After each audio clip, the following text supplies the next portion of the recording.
Ассаламу алейкум рахматуллахи ва баракату. Құрметті жамағат, құрметті шәкірттер, бүгінгі тағыда келесі тіл апаты ол ла'n, яғни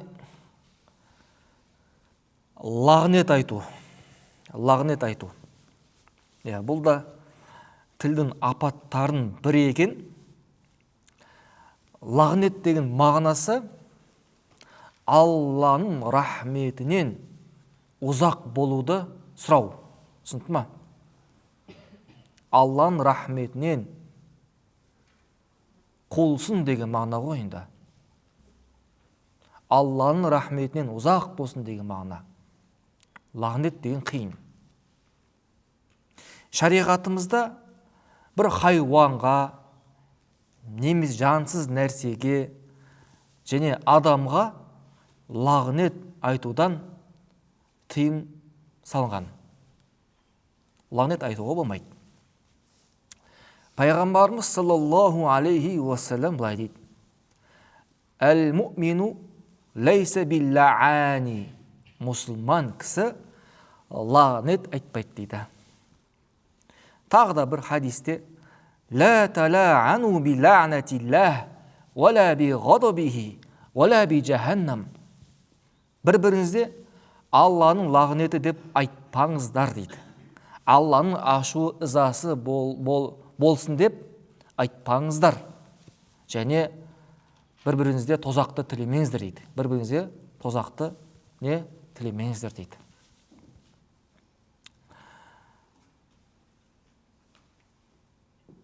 Имран ибн Хусайннан жететін хадисте былай баяндайды: біз пайғамбарымызбен бірге болған уақытта, сапарда жүрген уақытта, бір әйел, ансарлық әйел түйенің үстінде еді. Түйесі қырсықтанып жүрмеді. Сонда сол әйел түйеге Алланың лағнеті болсын деп айтады. Негізінде көбінесе әйелдер лағнет айтқыш болады. Пайғамбарымыз саллаллаху алейхи уассаламда осыны айтады: Ей әйелдер қауымы, садақа көп беріңдер, көбірек Алладан кешірім тілеңдер, өйткені мен тозақта әйелдерді көп көрдім дейді.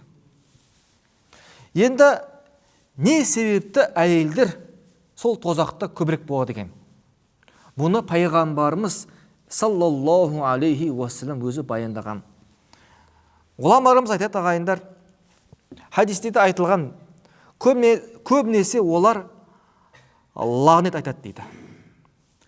Лағнетті айта береді. Біреуге қарғыс айтады. Қарғыс та ол да лағнеттің бір түрі. Және әйелдердің көпшілігі, Алла кешірсін оларды, хадисте айтады, күйеулері өмір бойы жақсылық жасаса, кейіннен пенде ғой енді, бір қателігін көретін болса, сен маған мүлдем жақсылық жасамадың деп не істейді? Ұрсады. Күйеуіне қарсы келеді. Яғни күйеуінің жақсылығын жоққа шығарады дейді. Түсінді ма? Күйеуінің жақсылығын жоққа шығарғандығы үшін және лағнет көп айтқандығы үшін тозақта көбірек болады дейді. Сол үшін бұндай жаман сипаттардан, осы тіл апатынан әйелдер қауымы сақ болу керек. Сақ болу керек. Және тағы да әйелдердің көпшілігі тозақта болады. Кейбір хадистерде былай айтады: өйткені әурет жерін жаппайды дейді. Киімі бар, бірақ әуреті барлығы көрініп тұр дейді. Түсінді ма? Яғни әурет жері жаппағандығы үшін ғұламалар үш себепті дейді, ағайындар. Үш себепті. Бірінші, көп лағнет айтады. Екінші, күйеулеріне қарсы келеді, күйеулерінің жақсылығын мойындамайды дейді. Үшінші, әурет жерін көбірек ашып жүреді дейді. Түсінді ма? Басқа да себептер бар, ең үлкен осы үш себеп дейді. Бұл жерде былай түсініп қалмаңыздар, мен бір еркек қауымды ақтағаным емес. Түсінді ма? Бұны пайғамбарымыз саллаллаху алейхи уассалам өзі айтқан. Не үшін айтты? Оны мейірім ретінде айтты бізге ше. Баяндады. Түсінді ма? Қараңыздар, бауырлар, бір кісі алдыңғы қауіп қатерді көрсе, өз көзімен, кейіне адамдарға ескертсе, бұндай қауіптан сақтаныңдар деп ше, оны масқарлаған ба? Не болып саналады? Оларға жаны ашыған белгісі. Түсінді ма? Жаны ашығандықтан соны пайғамбарымыз саллаллаху алейхи уассалам не алды? Айтты, жеткізді. Өткені пайғамбарымыз саллаллаху алейхи уассалам өз көзімен көрген. Жәннатты және тозақты өз көзімен көрген, бауырлар. Көрген нәрсені бізге жеткізді ескерту үшін. Түсінді ма? Жаны ашығандықтан бұндай жаман сипаттардан аулақ болыңдар деген секілді. Түсінді ма? Бұны жаман ойлап қалмау керек. Бұлар еркектер сондай өздерін ақтайды, әйелдердің көпшілігі тозақта, өзі жәннатта, өздері жәннатта сатып алды, немесе әртүрлі осындай нәрселерді айтуы мүмкін жоқ, бауырлар. Түсінді ма? Сол үшін әрбір жамандық істесе, ол ер кісі болсын, ол әйел кісі болсын, шанын тозағандай жамандық істесе, оны көреді. Бұда бір, түсінді ма? Ер кісі жамандық жасаса, оның жазасын алады. Дәл солай, әйел кісі де бір жамандық істейтін болса, оның да жазасын алады. Дәл солай, кімде-кім шанын тозағандай бір жақсылық істейтін болса, оның жақсылығын алады. Бұл не? Ер кісіге де қатысты, әйелдерге де қатысты. Барлығына ортақ, түсінді ма? Бәлкім пайғамбарымыз саллаллаху алейхи уассалам жәннатқа кіру жолдарын әйелдерге жеңіл ретінде Алла Тағала әйелдерге жәннатқа кіру үшін не жолдарын жеңілдетті дейді. Пайғамбарымыз саллаллаху алейхи оны баяндады. Не деп айтты? Қандай бір әйел өз күйеуіне бойынсынатын болса, және не әурет жерін жабатын болса, және 5 уақыт намаз тастамай, қалдырмай оқитын болса, және Рамадан айында ораза тұтса, дұрыс па? Және күйеуінің аманатын берік ұстанса, түсінді ма? Ona не? Қалаған жәннаттың 8 есігіне кіреді дейді. Қалаған жәннаттың 8 есігіне кіреді. А енді біз білеміз, ер кісілерден сол 8 есікке кіретін кісі кім? Абу Бәкір радиаллаху анху тірі кезінде пайғамбарымыз сүйіншілеген. Сен, яғни жәннаттың қалаған есігіне кіресің деп айтқан. Қараңдашы енді. Көріз ба? Ал әйелдерге осы, яғни күйеуіне бойын ұсынса, одан кейін намазын оқыса, Рамазан айында парыз оразаны тұтса, және әурет жерін жауып, былай айтқанда, ар намасын сақтайтын болса, күйеуінің аманатын орындайтын болса, болды не?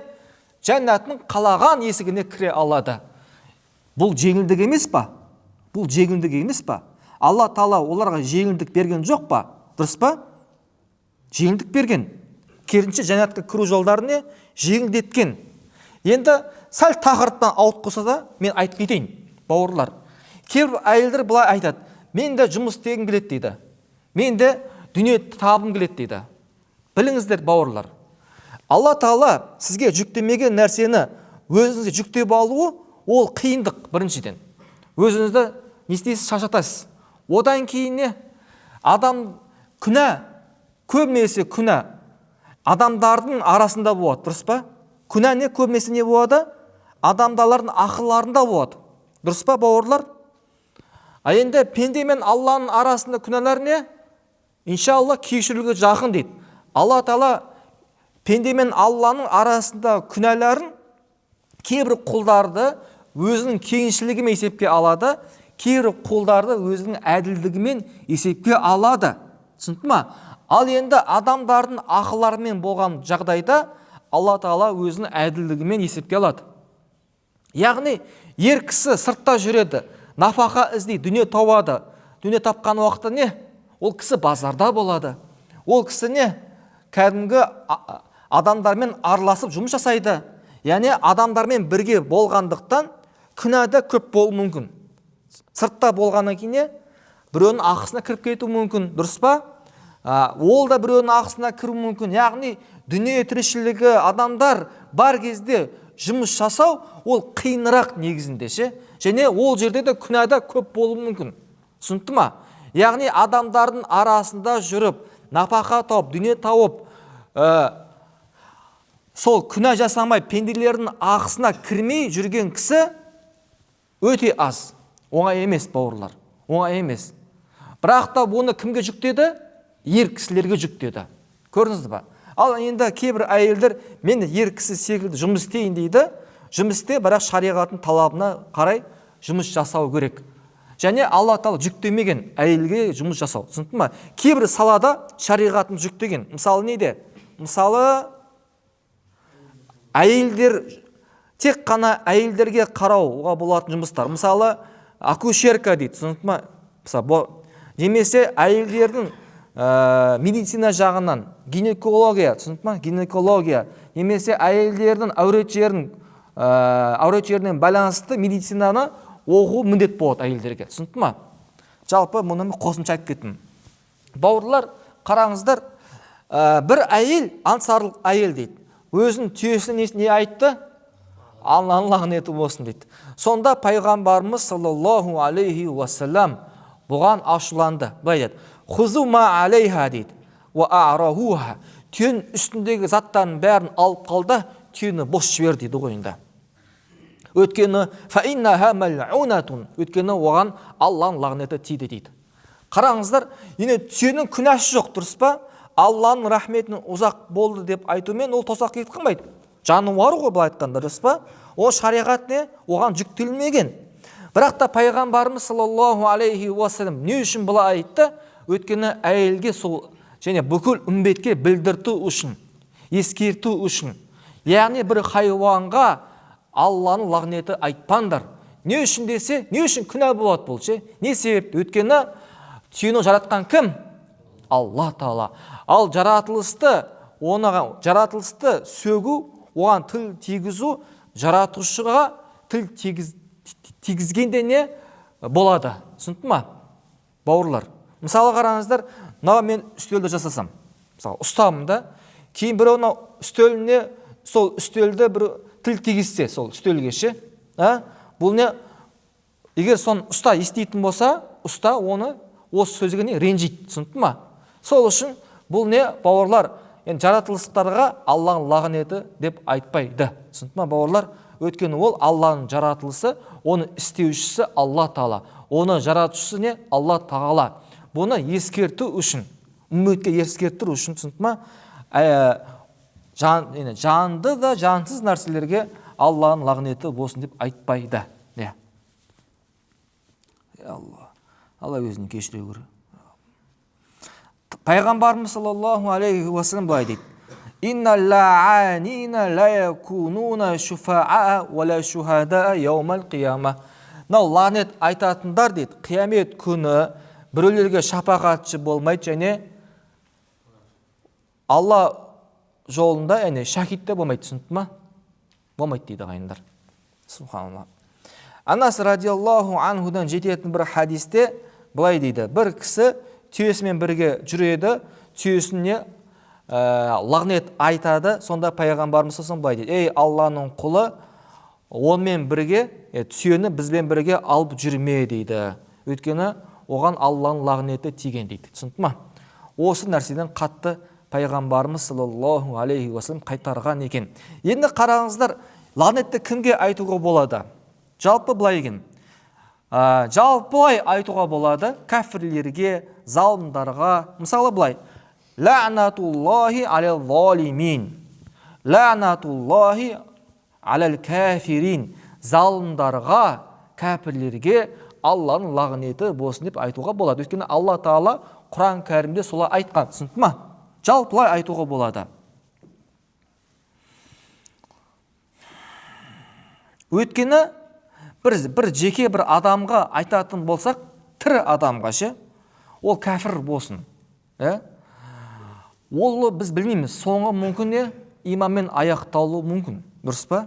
Соңы иман. Және тірі адамға айтатын болсақ, оған жамандықты тілеген боламыз. Яғни Алланың рахметінің ұзақ болсын дегене, солай кәфір болып өлгенді тілеу. Түсінді ма?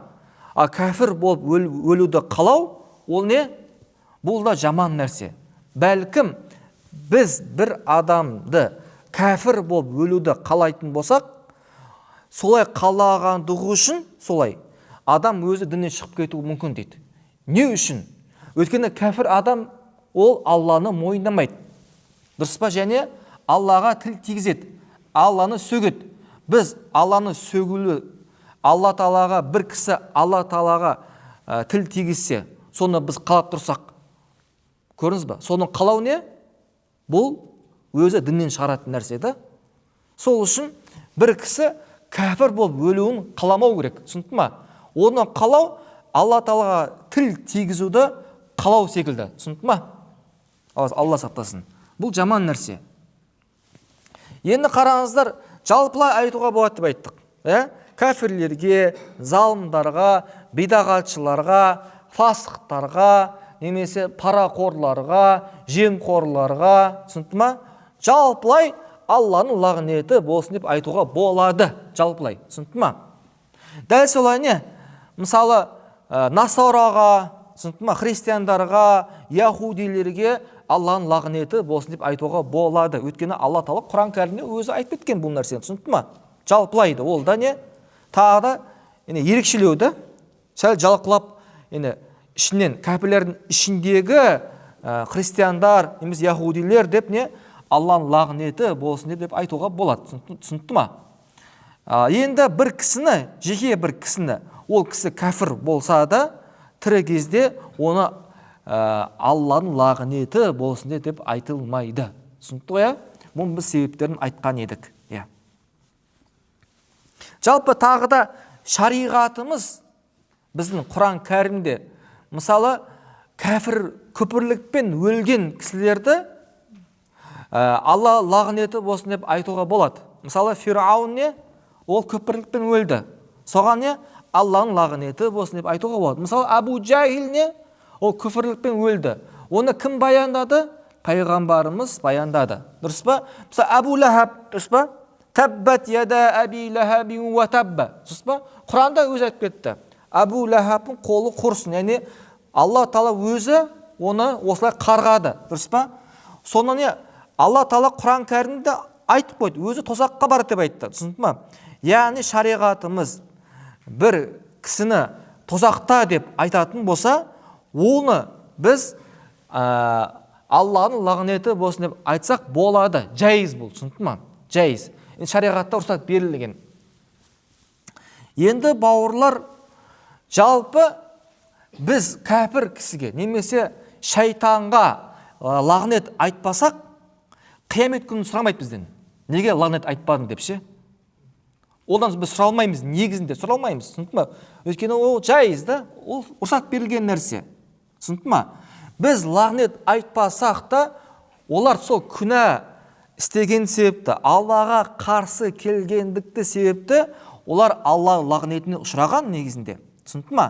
Мысалы, бір тірі кезінде бір кісі кәфір болды, немесе залым, түсінді ма? Немесе күнәһар, фасық, күнәні жария жасайды. Біз оған лағнет айтпасақ та, ол өзіне күнә істеген себепті Алланың рахметінен ұзақ. Түсінді ма? Ұзақ. Сол үшін, ертең қиямет күнде не үшін оған лағнет айтпадың деп біз сұралмаймыз, бауырлар, сұралмаймыз. Енді мұсылман кісіні біз лағнет айтпаятын болсақ, онда сол үшін сұраламыз. Сол үшін не? Сұраламыз.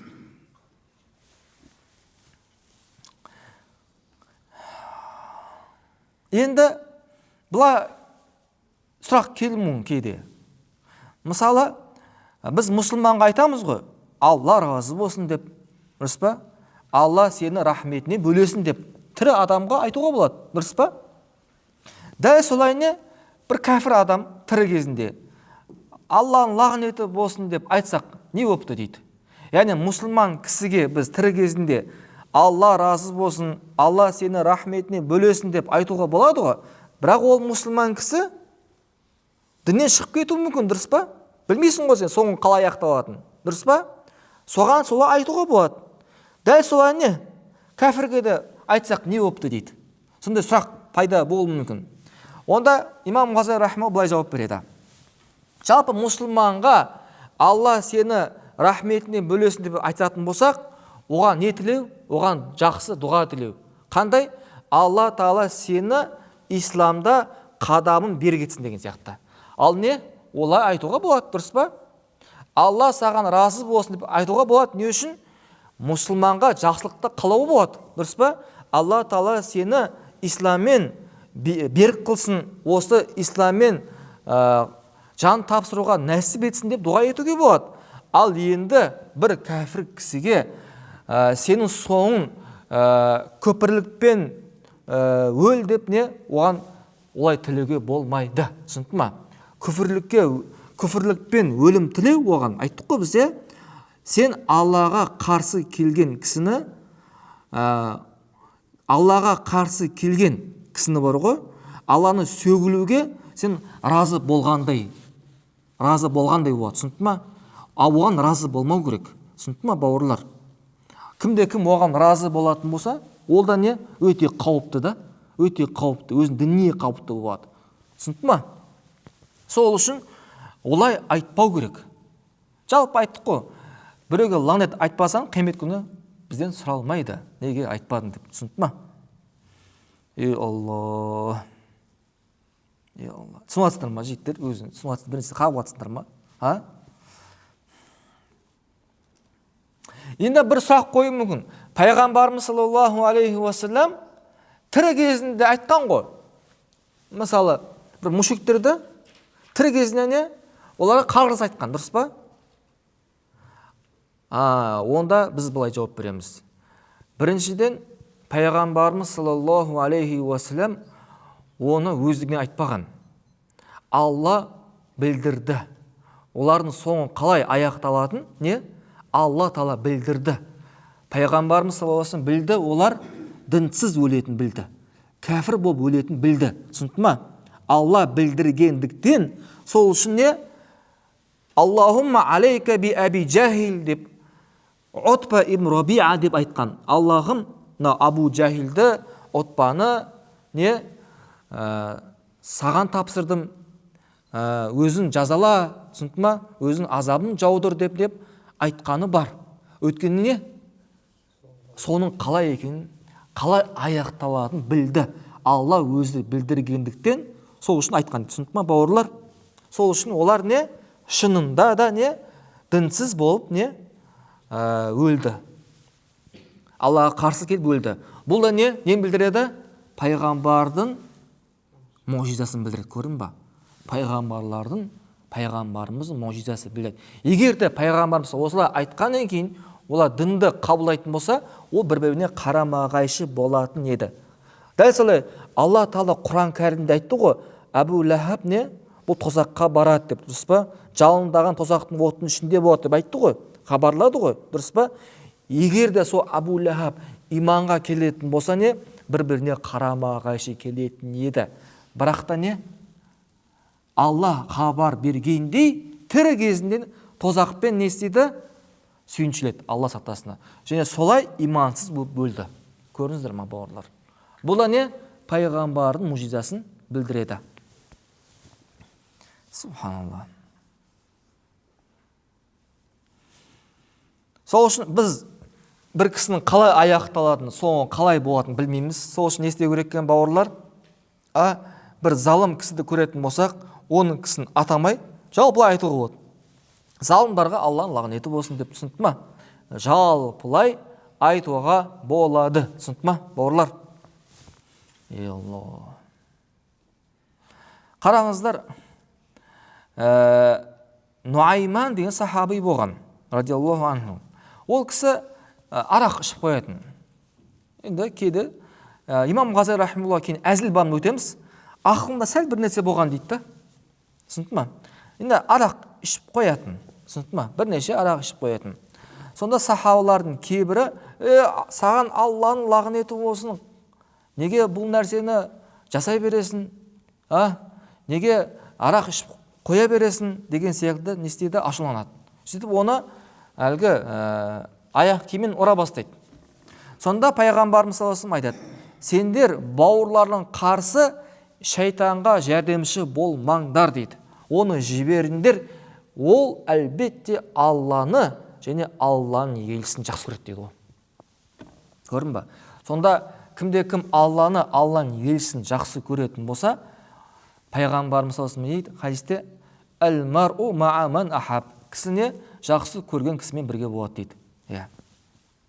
Яғни пайғамбарымыз саллаллаху алейхи уассалам арақ ішіп қойса да, арақ ішіп қойған адам күнәһар болады, түсінді ме? Ол тірі кезінде не оны лағнет айтудан қайтарған, түсінді ме, бауырлар?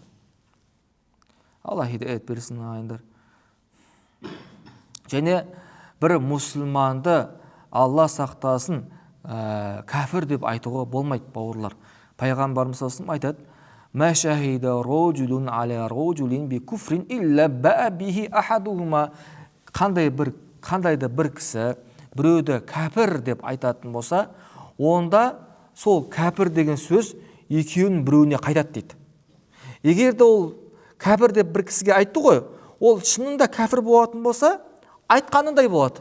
Ал егер де ол мұсылман болатын болса, онда айтқан сөзі, кәфір деген сөзі өзіне қайтады дейді, ағайындар. Өзі кәфір болады дейді.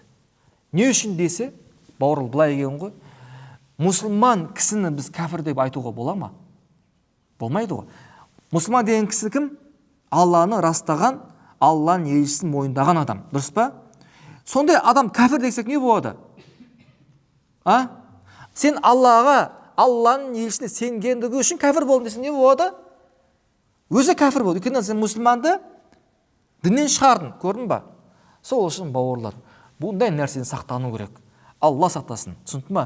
Біреуге кәфір деп айтуға болмайды, түсінді ме? Бауыр, тіпті егер сен бір мұсылманды білмейсің, мұсылман белгілерін істеген көрдің, дұрыс па? Немесе жай ғана бір кісіні көрдің,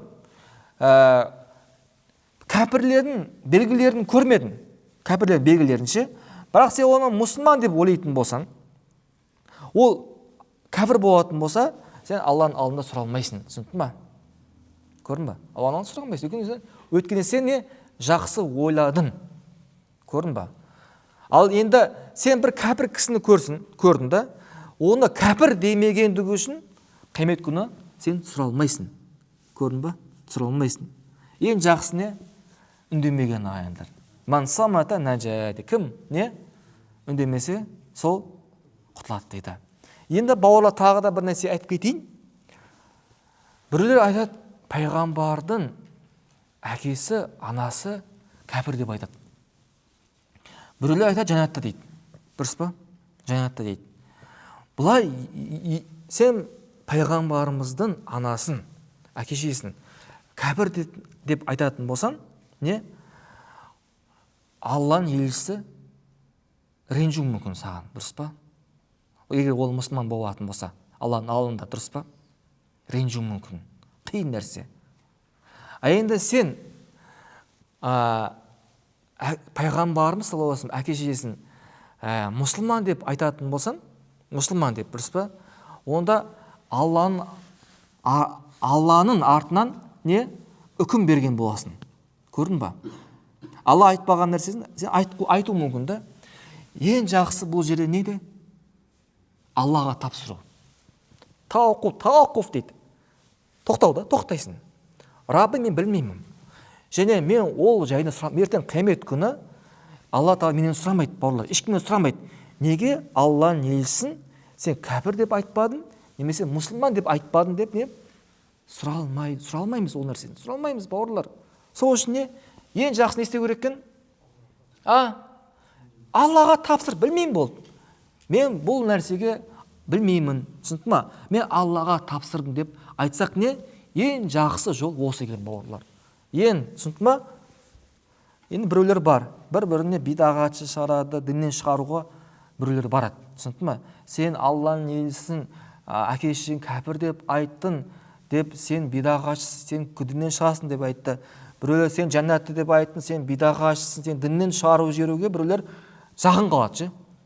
Сол үшін не істеу керек бауыр? Ең құтылу жол қандай? Үндемейсің болды. Аллаға тапсырасын. Алла хидаят берсін бізге бауырлар. Одан кейін пайғамбарымыз саллаллаху алейхи уассалам айтады ағайындар, ла тасуббул амуата фатузул ахя дейді. Қайтыс болған кісілерді сөкпеңдер, тірілерге зиян келтіресіздер дейді. Түсінді ма? Бір кісі бар, залым кісі қайтыс болса не? Оны сөгеді. Сөккенің пайдасы жоқ. Ол күнәһар болса, Алланың алдында оның жазасын алады. Сен оны сөгумен күнәне көбірек жаза алмайды, түсінді ма? Ол Алла Тағала өзінің белгілеген жазалары бар, оны алады. Бірақ та не? Сен тірілерге зиян келтіресің. Тірілерді кім? Оның ұрпақтарына, түсінді ма? Сол үшін не? Үндемеу керек бауырлар. Ол да жақсы нәрсе екен. Бәлкім шариғатымызда бұйырылған нәрсе.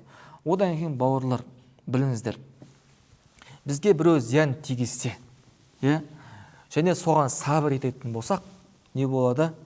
Алланың алдында біз сауап аламыз. Үлкен сауапқа не ие боламыз, ағайындар. Ал енді кімде кім бізге біреу зиян тигізсе, оған лағнет айтатын болсақ, біз өзіміздің ақымызды алып қойған боламыз. Түсінді ма? Яғни жәннатта не? Ертең қиямет күні сабыр еткендігінің сауабын алмайсың. Түсінді ма? Пайғамбарымыз саллаллаху алейхи уассаламнан жететін хадис, Айша радиаллаху анхадан келеді. Мән да'a аля мән заламаху фақад интасара. Кімде кім залымға, өзіне зиян тигізген кісіге қарғыс айтатын болса, өзінің ақысын алғандай дейді. Түсінді ма? Болды. Бітті. Түсінді ма? Ертең қиямет күні сауапқа кеңелмейсің. Сол үшін бұл дүние сынақ әлемі болғандықтан біз біреуге лағнет айтпасақ та, Алла Тағала көріп тұр, Алла Тағала бақылап тұр, оның жазасын Алла өзі береді. Түсінді ма? Бізге тек қана не?